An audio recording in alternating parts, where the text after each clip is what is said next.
Hi everybody.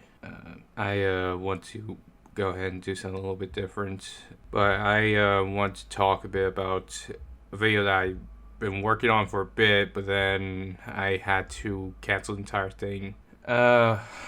About roughly 3 years ago, I was considering doing a stop motion video with some Lego minifigures that I have for Minecraft.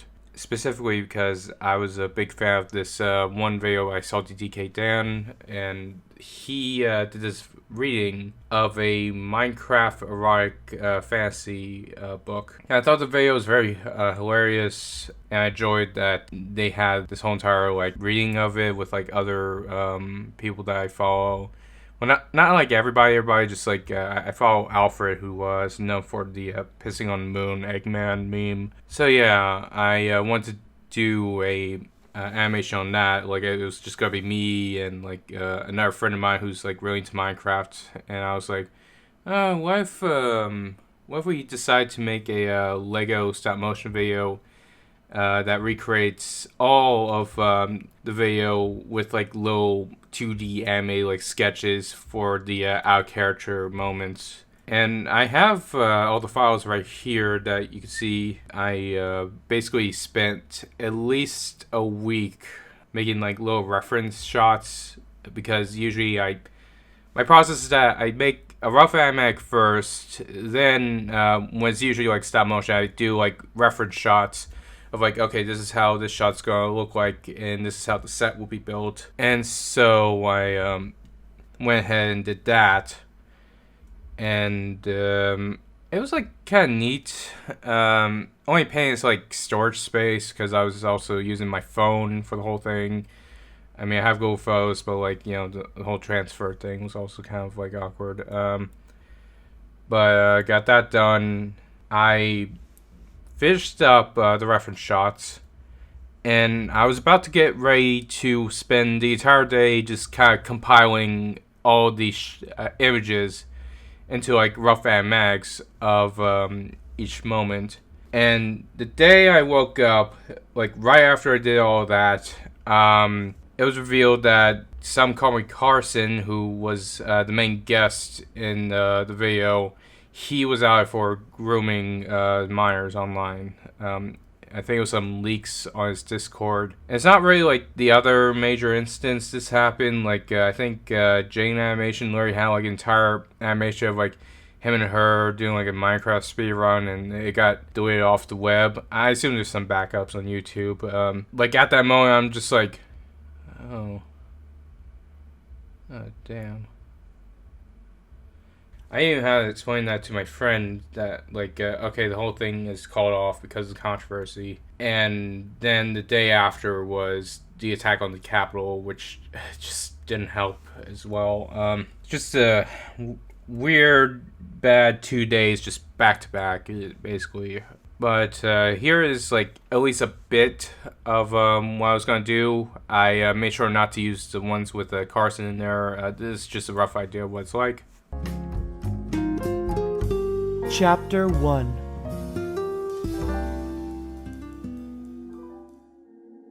Steve realized he'd screwed up the moment he emerged from the mine shaft.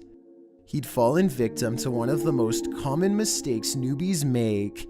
Deep in the bowels of the overworld, Steve had found a rich vein of iron ore to collect, and had lost track of time as he hammered out block after block of the material. Now he was emerging into the fresh air, inventory flush with valuable ore, only to find that the sun had set long ago, and he was alone and isolated in the darkness.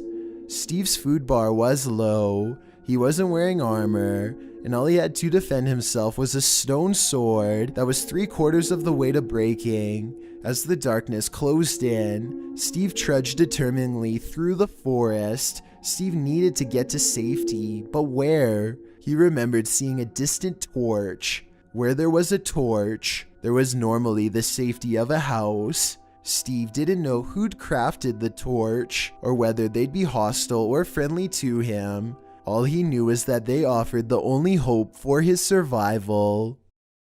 Steve lay gasping on the floor of this stranger's cobblestone house. He was exhausted and in pain. His health bar was practically depleted, and while the potion of poison wouldn't kill him now, he was still racked with agony as the poison worked its way through his system. But all of that paled in comparison to his more pressing issue. Where was he? And who was this red-headed stranger looming over him with her sword raised? Steve looked her up and down. She was beautiful, dressed in green clothes with long red hair. She also looked dangerous. In his current condition, with his health bar practically empty, Steve knew that one swing of her iron sword would instantly end his life. Who are you?" he asked, voice ragged. "I should be asking you the same question," the girl responded. "Are you a griefer? If so, you've come to the wrong house."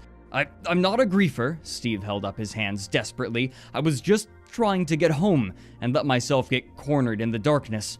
If you hadn't come out and rescued me, I'd have been done for." "I'm Alex," the girl explained. "This is Fritz." Steve cautiously reached out and patted the dog's head. Fritz didn't flinch. In fact, he started licking steak juice off Steve's fingers with his big tongue. "I guess he likes you," Alex grinned. "It'll be daylight soon, and you can go wherever you were going then." "I have plenty of steak back at my house," Steve promised her, "and a cow out back. You can refill your pail if you want." He smiled sheepishly. "It's the least I can do after you saved my ass like that." Alex winked playfully. "Well, it's a nice ass. It deserved better than to get eaten by a zombie." The rain beat down on the roof of Steve's cobblestone and oak wood house. As Alex followed him up the creaking stairs, she thought of how comforting the sound was. For the first time in as long as she could remember, she felt secure and safe. Outside, Fritz was barking happily, and she knew that downstairs her clothes were drying and more steak was broiling in the furnace. Here, at the top of the stairs, Steve offered her a tour. "It's not much, but I live here alone, so it's never had to be." The upstairs of Steve's house was similarly open plan to the downstairs. "It's lovely," Alex smiled. Squeezing her hand, Steve led Alex over to the beds. "I promise I won't look," he told her. Alex giggled as Steve turned away. "It's okay, you can look now," she told him. Steve nodded and crossed to the other side of the bed. There, in a practice maneuver, he slipped beneath the blankets and tossed the banner to the oak floorboards. He aimed the cursor over the bed and right-clicked, putting himself in the bed. This is now his spawn point. Now they were both in bed, together, naked. Oh yeah. Thanks, Mario. Alex smiled and returned her head to his chest. For as long as she could remember, she had just crafted and mined and explored for the sake of it, because that's all there was in her life. But now she had somebody to share that adventure with, somebody to build a life with, and that meant that everything else she built here, from mines to houses to castles, would be that much more meaningful. That's kind of beautiful. I just want to get this off my chest. This was a kind of like I wanted to do it, which kind of hurts more. Like I really wanted to like get back into it. I mean I did, but with a non-controversial personality. Okay. Thank you for watching, and fuck Carson.